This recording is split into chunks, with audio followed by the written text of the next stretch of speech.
What's up, everybody? Today, I wanted to talk about what I tell any woman who feels stuck but is afraid to make moves.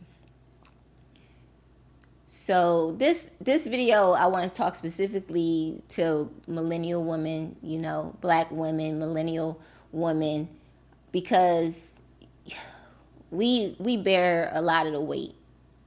Let's just keep it real. We bear a lot of the weight, whether we're single or married, have kids, no kids, whatever. And we have to work hard, as black women to really achieve the things that we want, and to be taken seriously, professionally.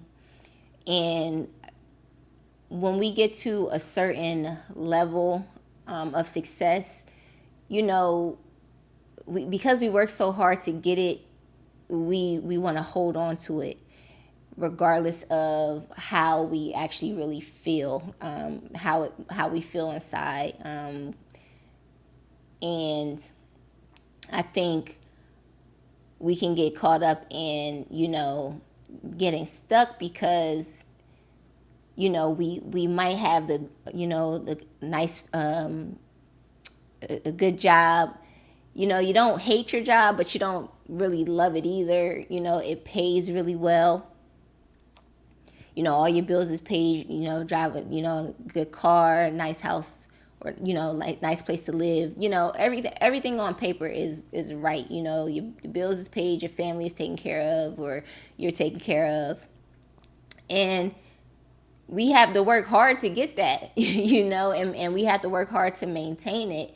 So a lot of times we feel like we have to hold on to it because, we should just be grateful, what I mean, that that we have a job, right? Or just be grateful that everything's going good. Never mind how you feel on the inside. Never mind that, your mental health might be affected, or your physical health, or never mind the opportunities that, kind of staying put, and just, being content is costing you. And so I just kind of wanted to talk about that today. And these are the things that I would tell any woman who's feeling stuck, but you're afraid to make moves. If you are, I mean, if you are waiting to feel ready, you're most likely you're never really gonna feel ready. Like, you might just keep saying, well, you just keep putting it off. Well, once I make a certain amount of money, or once I get this, achieve this promotion, or once I do XYZ, whatever it may be. You might just be continuously stacking goals in front of you. Or if you have a family or kids, well, maybe once the kids finish school, or maybe whatever the situation may be, you might have some really feasible excuses, or I don't want to say excuses, reasons why you want to put off going after what you want.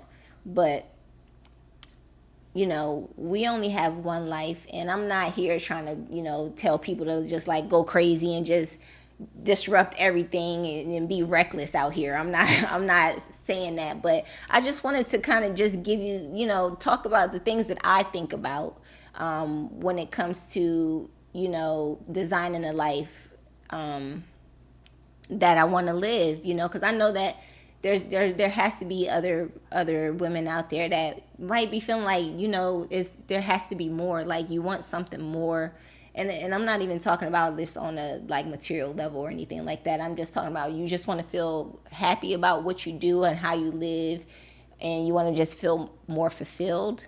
And I just believe that you can't wait until you feel ready, because most likely you're never going to ever feel ready, and you just have to kind of do it.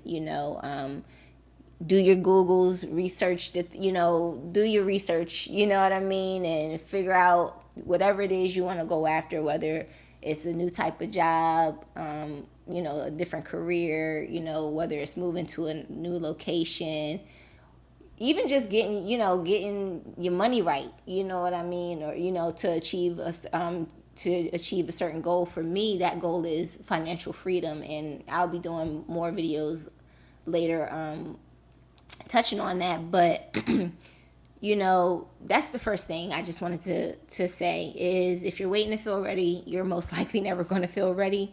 So you might as well begin thinking about these types of things, and finding out what needs to be done to pursue them. The second thing is, kind of goes along with feeling ready, feeling scared. Like, that's what I'm talking about today, is just feeling scared. You're gonna have to do it scared. You know what I mean? Fear is real. I get it. You don't want to disrupt a good thing, right? If it ain't broke, why fix it, right? But what about you? Like, what about what you want, and does your happiness matter? And like I said, I think I mentioned before, as millennials, you know, we've been conditioned to, view success as being one thing, pretty much. You know, go to school, get a higher education, get the degrees, you know what I mean? Get a good job, you know, get the house, you know what I mean?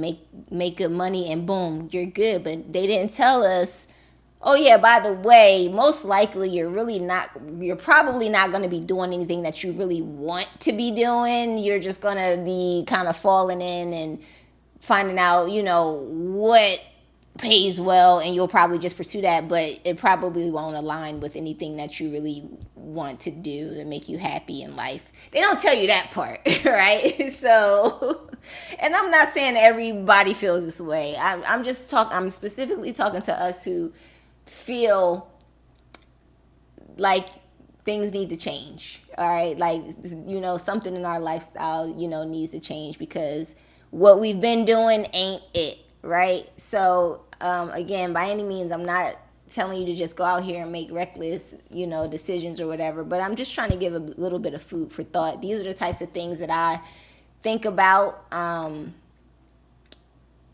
when I'm trying to figure out what direction and I want to go in life. And yeah, and the last thing is, we have to think about what staying stuck, staying content, what is that really costing us? You know what I mean? Is it costing us a life full of regret? Is it costing us our mental or physical health? Like, you know what I mean? Or I talk about burnout often on this channel, just because it's something that I have experience with, and realizing and understanding how that really affects you. Is that something that you're okay with dealing with? And I'm not saying everybody experiences burnout. I'm not saying that you have to be experiencing burnout even just to be feeling stuck. I'm just saying that that's just a side effect, that it could be costing us. That could be something that could be costing us, and it just could be costing you the opportunity cost of actually living a better quality of life. So I'm just on here, just again, these are just the things that I would say. How important is it to you to pursue the things that you want? How important is it for you to enjoy your life and be joyful and happy about what you're doing? And I'm not saying that just because you pursue the things you want, that is automatically going to work out. But I'm also not saying that it won't, work out. You know what I mean? Or it will work out. Like, it could or it couldn't, basically, right? But I think that when we actually take time to sit back and design, think about what we want in life, and start planning and figuring out what it takes to get that, I think we can find ourselves in a better place ultimately than where we are. And if not, at least you tried, at least you attempted to see, if things could be better. But I'm willing to bet that if you do begin to taking the time to go after and just try to visualize what you want, a better life, and think about, what it takes to get it, I'm willing to bet that it'll work out for you in the long run. So I just wanted to get on here, just to share my thoughts. That's just kind of what came to me today is, if you're feeling stuck but afraid to move, you can't let fear stop you, come up with a plan and figure out how to go after the things that you want in life. So if you stuck around this long on my video, thanks so much for watching, and I will see you in the next video. Take care.